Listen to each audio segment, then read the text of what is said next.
السلام علیکم ورحمۃ اللہ۔ حضرت ابن عباس رضی اللہ عنہ فرماتے ہیں کہ اللہ کے رسول صلی اللہ علیہ وسلم نے اپنی بیویوں سے فرمایا کہ تم میں سے کون ہوگی جو گھنے بالوں والے اونٹ پر سوار ہوگی، یہاں تک کہ حواب بصرہ کا علاقے کے کتے اس پر بھونکیں گے، اس کے دائیں بائیں لاشوں کے ڈھیر لگے ہوں گے۔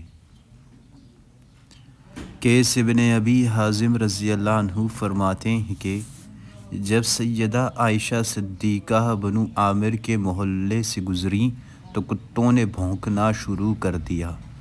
سیدہ عائشہ صدیقہ نے پوچھا کہ یہ کون سی جگہ ہے؟ لوگوں نے کہا کہ مقام حواب۔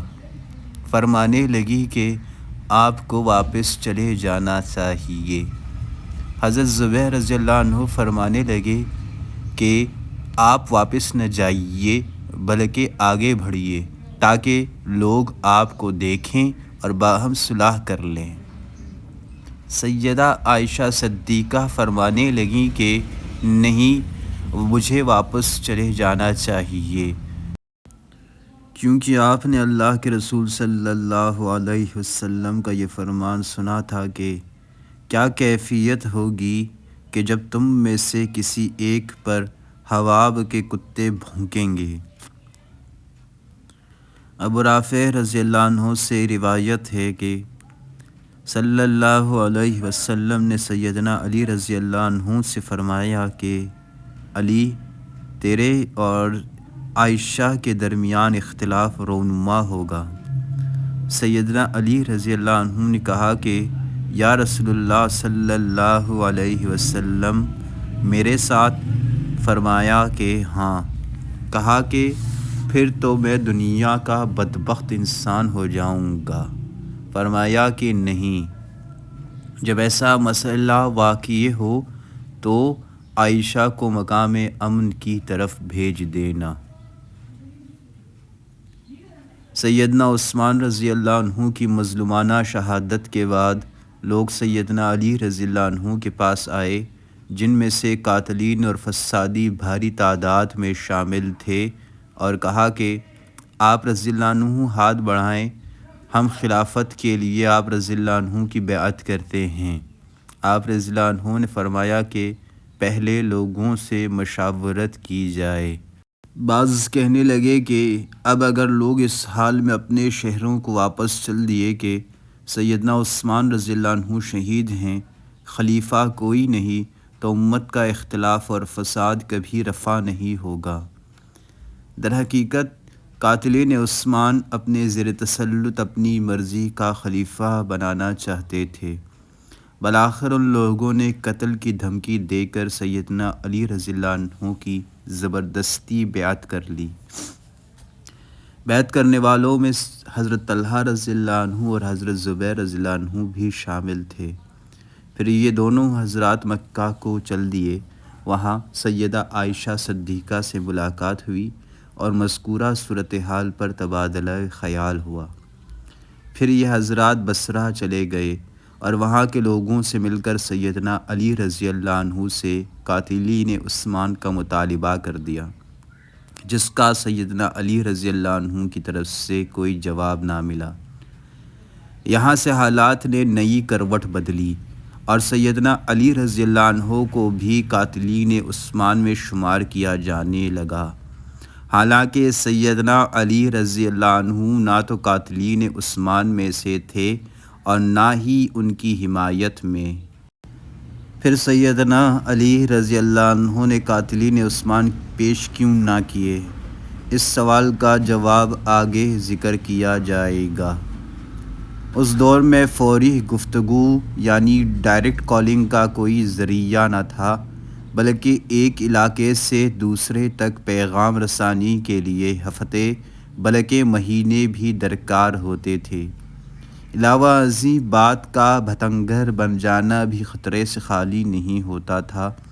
اس پر مزید گرہ یہ لگی کہ قتل عثمان اور فتنہ و فساد کے اصل محرکین اور مجرمین یعنی عبداللہ ابن سبا یہودی نژاد اور منافق مسلمان کی تیار کردہ سازشی جماعت اور کچھ حقائق سے بہرا جاہل مگر مخلص مسلمان بھی سیدنا علی رضی اللہ عنہ کو قاتل ثابت کرنے کی ذمہ داری ادا کر رہے تھے، اور یہ اس کثرت سے بلاد اسلامیہ میں پھیلے ہوئے تھے کہ انہوں نے کوفہ، بصرہ اور ملک شام تک ہر جگہ جلتی پر تیل ڈالا۔ ادھر سیدہ عائشہ صدیقہ اور ان کے لشکر کا شک یقین میں بدلتا گیا۔ ادھر امیر معاویہ رضی اللہ عنہ سیدنا علی رضی اللہ عنہ کے خلاف لشکر کا سامان کرنے لگے۔ اس کے برعکس سیدنا علی رضی اللہ عنہ عجیب جنجال کا شکار تھے۔ انہیں زیر تلوار خلیفہ بنایا گیا۔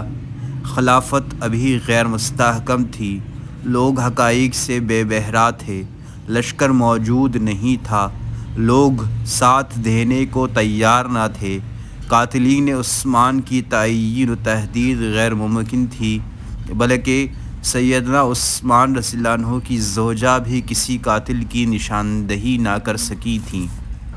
مکہ، عراق اور شام والے مدد دیے بغیر قاتلین عثمان کے حصول پر مصر تھے، جبکہ سیدنا عثمان رضی اللہ عنہ کے گھر والے سیدنا علی رضی اللہ عنہ کے پاس ابھی تک فیصلہ بھی نہیں لے کر گئے تھے۔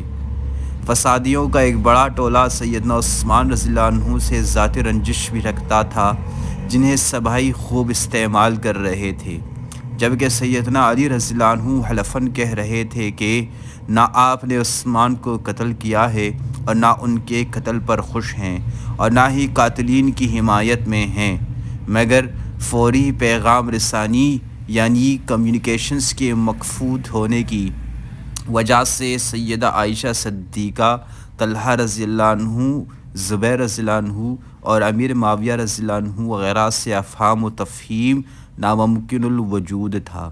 علاوہ ازیں سیدنا علی رضی اللہ عنہ نے جب ایک آدمی کے قتل عثمان میں واضح طور پر شامل ہونے کی وجہ سے قصاص لیا تو اس پر تمام فسادیوں اور سبھائیوں نے ہلہ گلہ اور فساد برپا کر دیا، جس پر سیدنا علی رضی اللہ عنہ کو واضح طور پر احساس ہو گیا کہ جب تک سیدہ عائشہ اور ان کا لشکر اور امیر معاویہ وغیرہ سے ان کی حمایت و اطاعت نہیں کرتے، تب تک ان فسادیوں پر قابو پانا مشکل ہی نہیں بلکہ ناممکن بھی ہے۔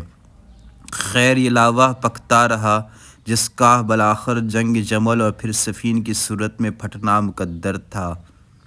ادھر سے سیدہ عائشہ صدیقہ مع لشکر روانہ ہوئی، جبکہ مدینے سے سیدنا علی رضی اللہ عنہ کو چاروں ناچار نکلنا پڑا۔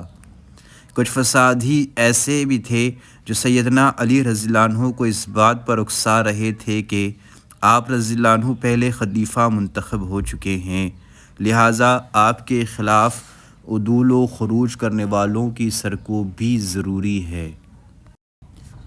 جب دونوں لشکر آمنے سامنے ہوئے تو اصل حقائق کو سمجھنے کے لیے دونوں طرف سے تبادلہ خیالات یعنی کنورسیشن ہوئے، اور حقیقت حال واضح ہو گئی کہ سیدنا علی رضی اللہ عنہ مجبور محض ہونے کے ساتھ اصل مجرموں کی نقاب کشائی اور کفر کردار تک پہنچانے کا عزم مصمم رکھتے ہیں، جس کی پہلی قسط اس طرح ادا کی گئی کہ سیدنا علی رضی اللہ عنہ نے تمام بلوائیوں کو اپنے لشکر سے علیحدہ ہو جانے کا عملی حکم صادر فرما دیا۔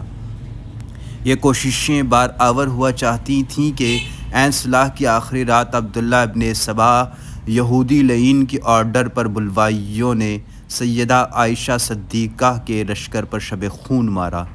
بلوائی سیدنا علی رضی اللہ عنہ کے حکم سے ان کے لشکر سے الگ تو ہو گئے تھے، مگر واپسی اختیار کرنے کی بجائے قدرے ساتھ ساتھ ہی رہے، جس سے سیدہ عائشہ صدیقہ اور ان کے لشکر والوں نے یہ سمجھا کہ سیدنا علی رضی اللہ عنہ نے ہمیں اصلاح کا دھوکہ دے کر ہم پر حملہ کیا ہے، اور ان کے گزشتہ خیالات جو اصلاح کی کوششوں سے صحیح جہت پر استوار ہو چکے تھے، ایک بار پھر اس یقین کی طرف بدل گئے کہ سیدنا علی رضی اللہ عنہ کا قضیہ عثمان میں گہرا ہاتھ ہے، جبکہ دوسری طرف بلوائیوں نے سیدنا علی رضی اللہ عنہ کے لشکر میں یہ مشہور کر دیا کہ سیدہ عائشہ صدیقہ کے لشکر نے دھوکے سے شب خون مارا ہے، جس کا ہم دفاع کر رہے ہیں، اور نتیجتاً سارے لشکر نے بہادری کے جوہر دکھانے شروع کر دیے ہیں۔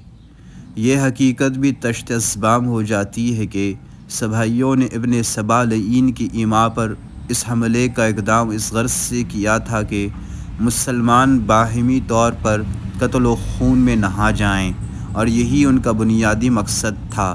نیز وہ یہ سمجھتے تھے کہ اگر یہ لڑائی نہ ہوئی تو صلح کا لازمی نتیجہ یہ ہوگا کہ سیدہ عائشہ صدیقہ، علی اور پھر امیر معاویہ وغیرہ کے مشترکہ ہاتھ ان کی گردن دبائیں گے۔ ادھر کچھ لوگوں نے سیدہ عائشہ کو یہ مشورہ دیا کہ وہ اونٹ پر سوار ہو کر میدان کی طرف نکلیں تاکہ حرمت رسول صلی اللہ علیہ وسلم کا لحاظ کر کے لوگ جنگ سے ہاتھ کھینچ لیں، مگر سیدہ عائشہ صدیقہ کی اونٹ پر نکلنے کی ترکیب امت مسلمہ کو مہنگی پڑی، اور صحابیوں کو اپنے موقف کے اسبات پر تقویت ملی کہ دیکھا ان کا کہنا درست ثابت ہوا۔ وہ دیکھو عائشہ صدیقہ تو اپنے لشکر کی کمان کر رہی ہیں۔ اس اونٹ کی وجہ سے اسے جنگ جمل یعنی جنگ اونٹ کہا گیا۔ بالآخر اس اونٹ کی کونچیں کاٹ دی گئی اور لشکر علی نے غالب حیثیت میں جنگ کا خاتمہ کیا۔ سیدنا علی رضی اللہ عنہ سیدہ عائشہ صدیقہ کے پاس تشریف لائے اور فرمایا کہ اماں جان، آپ کا مزاج بخیر ہے، اللہ تعالیٰ آپ کی ہر ایک غلطی معاف فرمائے۔ سیدہ عائشہ صدیقہ نے فرمایا کہ اللہ تمہاری بھی ہر غلطی معاف فرمائے۔ پھر سیدنا علی رضی اللہ عنہ نے آپ کی نہایت تعظیم و تکریم کی، اور جب تمام معاملات میں ہر طرح صلح و صفائی ہو گئی تو سیدنا علی نے سیدہ عائشہ صدیقہ کو ان کے بھائی محمد ابن ابو بکر رضی اللہ عنہ کے ہمراہ مکہ معظمہ روانہ فرما دیا، جہاں سیدہ عائشہ صدیقہ رضی اللہ عنہا حج مبارک ادا کر کے مدینے تشریف لے گئیں، رضی اللہ عنہم ورضوا عنہ۔ اللہم صلی علی محمد وعلی آل محمد کما صلیت علی ابراہیم وعلی آل ابراہیم انکا حمید مجید۔ اللہم بارک علی محمد وعلی آل محمد کما بارکت علی ابراہیم وعلی آل ابراہیم انکا حمید مجید۔